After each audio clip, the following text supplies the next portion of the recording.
most intriguing games of the season.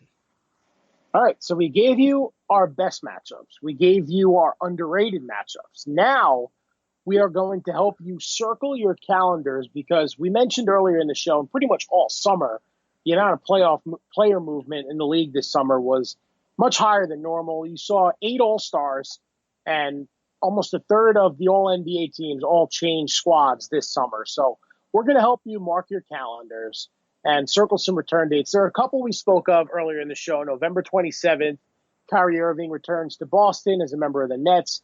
January 9th, Russell Westbrook returns to Oklahoma City for the only time this year. The Rockets and Thunder play each other 3 times, so that's a big one. But we mentioned those 2, and Ben, why don't you mention a couple of other ones that we didn't get to yet? Yeah, so one of the only other ones I'd mentioned the Kawhi Leonard going back to see his old team, Toronto, to see how that matched up. To me, that's going to be the marquee one.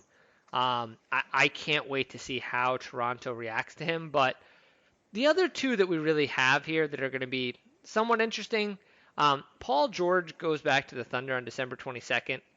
It's hard to say that he built a whole lot in Oklahoma City, so we'll see. Probably going to be more boos than cheers there, I would have to imagine. What say you, Well, Jason? he started the trend that got Westbrook out of there. So had Paul George not coerced with Kawhi, they, like I said earlier, they both could still be in Oklahoma City. So I think with George being the catalyst of this Thunder blow-up, I undoubtedly believe that he'll get more boos than cheers. And this one is near and dear to my heart, and that's D'Angelo Russell returning to Barclays Center as a member of the Golden State Warriors. That's on February the 5th. So I expect D'Angelo Russell to get cheers on cheers on cheers from the Brooklyn crowd. He was I'm trying to think of the word to use.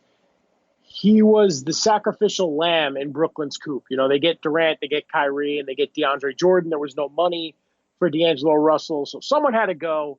Sean Marks doing right by Russell, getting a sign and trade to Golden State where he gets paid and he gets a chance to play on a playoff team alongside Steph and Clay when he comes back, and of course Draymond Green. So I think it's going to be all love when D. Russ returns to Brooklyn. Hey, you didn't put the Bucks at the Bulls with Robin Lopez coming back to the Bulls, Jason? Come on.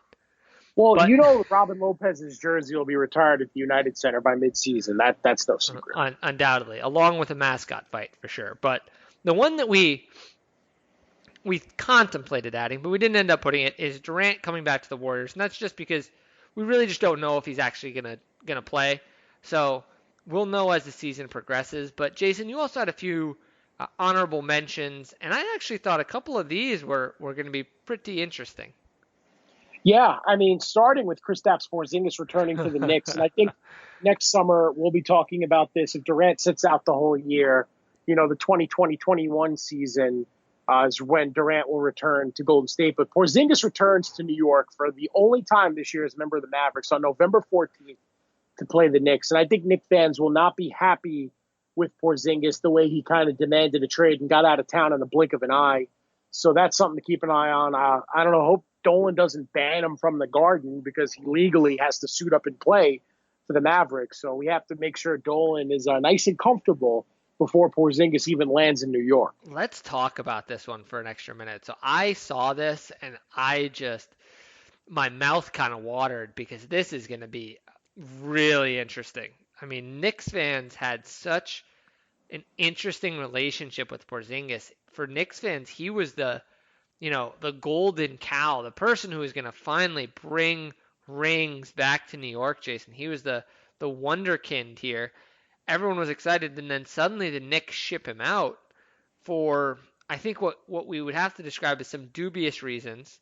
Then the sexual assault case comes out against Porzingis, and now the legacy, if you will, of Porzingis is really interesting. It's hard to really get a gauge this season of what people are expecting of Porzingis in general, but I'm curious to hear what you think here, Jason. How do you think Knicks fans react to Porzingis? Because I could be convinced either way.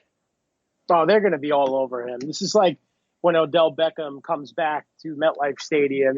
These two are supposed to be the kings of New York sports for years to come. Both came in, got off to real hot starts in their careers, and then both ended up ultimately not wanting to be here anymore. I mean, Odell had his reasons with the Giants, And then Porzingis just did not want to be a part of this massive power forward overhaul that the Knicks went out and got themselves this year. But I think losing Porzingis really did hurt the Knicks' chances at free agents, namely KD and Kyrie choosing to go across town and play in Brooklyn. So I think Porzingis deciding to leave and then the Knicks' decision to trade him really got the ball rolling, and the Knicks being in this rebuild longer than they anticipated originally. Yeah, I mean, I think if I'm a Knicks fan right now, I am, let's say, questioning the decision to let Porzingis walk, given what ended up happening here, the lack of Zion in particular. So I'm inclined to think that there's going to be a mix, Jason. I wouldn't be surprised if there's some cheers, particularly if the Knicks are as bad as I think we both predict they will be. I wouldn't be surprised to hear a couple cheers. A more heartfelt reunion will be Kemba coming back to Charlotte. Have to imagine he's going to get some cheers. He's been, whew, would you say he's the best Charlotte player in the newest iteration? I mean, he's got to be up there of the Yeah, players no in doubt the about it. Bobcats era. He's very high. Yeah. So he's going to probably get a rather, you'd have to imagine, warm welcome, especially since for Charlotte, there's not going to be much to cheer about this year. So uh, if you're a big fan of the Hornets, enjoy Kemba's return on November 15th. And likewise, another prodigal son comes back on November 15th, but a different location, different team, Jason. Yeah, that's Mike Conley. And the NBA really wanted to pull at the heartstrings of fans everywhere, having Porzingis, Conley, and Kemba all return to the only other franchise that they've ever played for in the same weekend. So you got Conley on the same night as Kemba returning to Memphis as a member of the Utah Jazz. And I think that that will be all cheers. Conley withstood a lot there. You know, all the coaching turnover, Mm-hmm. the playoff heartbreak, losing Marc Gasol and then watching him win a ring. You know, with Conley on the back end of the prime of his career, he deserves to go somewhere that they have a shot of winning. And I think what Utah's put together, the Jazz will be right at the top, right in the mix of Western Conference playoff contenders next year. But when he returns to Beale Street, they are going to have open arms for Conley, who will one day see his number 11 retired at FedEx Forum. And let's talk a little Philly here, Jason, because we got a couple Philly Philly, related Philly. ones. That is it. And Jimmy Butler's going to be coming back to Philly. If you want to know someone who's probably not going to get cheered, Jason, it's Jimmy Butler. This is And a city that's that surprising to me because of his playoff performance. I I know he don't didn't know. sign back there, but they were so focused on getting Tobias Harris to re-sign, surprising everyone by getting Al Horford and then trading for Josh Richardson. There was just nowhere for Butler on this roster. Butler kind of went to NBA's no man's land because the Heat aren't expected to do anything. But I do agree he's going to get abused. Yeah, it's Philadelphia. There's gonna be booze, and speaking of there's gonna be booze, uh, I think this last one is probably the most surprising that I would expect booze at. I think in most other places he might get cheers, but December 12th, Jason, who you got? We have Al Horford returning to Boston as a member of the Celtics. And before all the Kyrie Irving drama went down, it was largely expected that Horford was going to opt out and just re up and sign a longer term extension in Boston. But that ended up not being the case.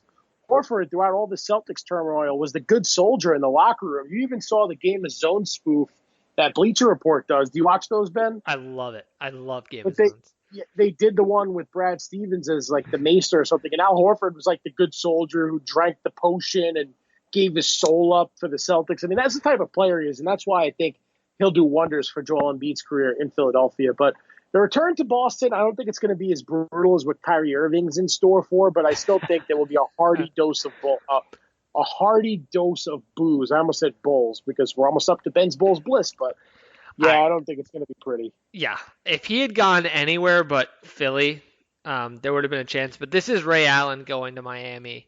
You can't go to the competitor of the Celtics. You're gonna get booed. I feel bad for Horford, but he's gonna take it in stride.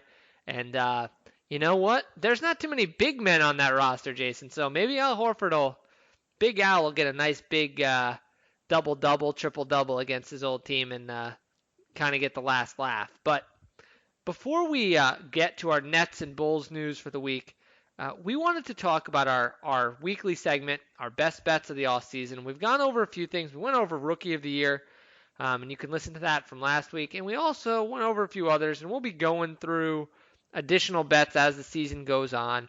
This week, we're going to talk Coach of the Year. And Jason, I'm going to let you start since this one was your pick for the week, and you have a couple names that you think have a good shot to be good bets for the folks out there. Although, we will note that as of this recording, there do not seem to be odds yet for Coach of the Year. So we're kind of getting ahead of this and just giving you some names to consider in the back of your head. Yeah, we'll start with some clear favorites. We all know the offseasons the two Los Angeles teams had. And I'm going to start with Doc Rivers with the Los Angeles Clippers. You saw what he did for a team that had no stars and was just a gritty group of veterans with a couple of young guys sprinkled in. Now that he has Kawhi Leonard and Paul George to work with, if the Clippers win 65 games to get the number one seed in the West, it'd be hard to pick against Doc Rivers. I'm not an odds maker, but I would like to bet that this would be an even money type deal. But Doc Rivers is the early favorite. As the Clippers are favorites to win the championship, I think Rivers has to be the early favorite for Coach of the Year. Yeah, and for me, I mean, I'm going to go some lower kind of maybe under the radar candidates. So Jason, why don't you go through the ones that you've got first, and then I'll hit mine because I think yours are ones I think yours are great picks for teams that are probably more likely to be contending for a title, whereas mine are maybe more under the radar teams that are either going to just make the playoffs or maybe could make a jump if things go right.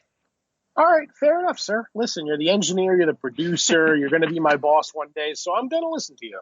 So I'm going to stay in Los Angeles. It's a very LA heavy show, but Frank Vogel, who was like plan D for who Rob Pelinka wanted to hire as the head coach, but he takes the gig there.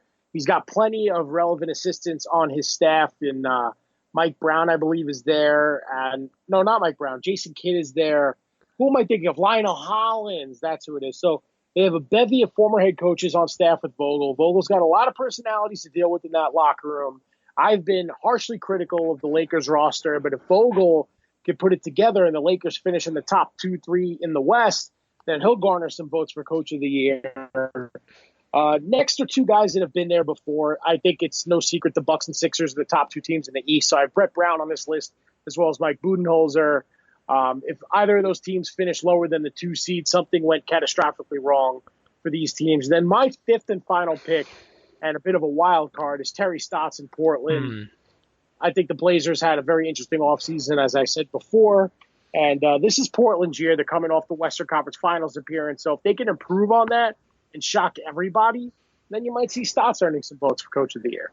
So you're going to love my first choice here, Jason, although I want to say part of me thought about how quickly would Frank Vogel have to get fired for Jason Kidd to be put on the odds? Like how many games would he have to last that Jason Kidd would have legitimate odds? I But think it Frank would be Vogel 10. is not Ty Lue. Like Frank Vogel is not the coach you bring in. He's a New Jersey guy. He's from Wildwood. He moves across the country, moves his family, and they fire him halfway through the season. I mean, Frank Vogel had so much success in Indiana and moderately in Orlando that I don't think he's going anywhere. Yeah, maybe Jason Kidd will accidentally spill him into the floor and like bust his hip or something and then get his chance. Anyways, my number one pick here, which you're going to love, Jason, this was the first guy who kind of came to mind when I thought of a best bet for this, is Kenny Atkinson. We know the love fest for the Nets that came out last year, and there is an outside shot in my mind that the Nets make it up to 50 wins this year. If that happens and they end up as like a 3 seed or even a 2 seed, I think Kenny Atkinson is going to get a ton of Coach of the Year votes, especially if he does it with a guy in Kyrie Irving who's going to have to reinvent himself and have a heck of a year for him to do that. I already mentioned that Kyrie Irving to me is a nice dark horse MVP. If Kyrie Irving has a heck of a year, you know who else is going to get a lot of credit? Kenny Atkinson. So to me, this is just a natural byproduct of what I think will happen this year in Brooklyn. I'm pretty high on the Nets overachieving. I think Kyrie Irving is a really good player, a better player than D'Angelo Russell. I think if they can keep him healthy and put him in this system, he's really going to thrive. So I really like that one. The other one is Brad Stevens. Brad Stevens has a chance to do the reverse of that, which is after Kyrie Irving has left, If the Celtics now come back and win high 50s, he'd have a chance for this award. I don't love that one, but I'll take it. Kind of the same idea, Alvin Gentry.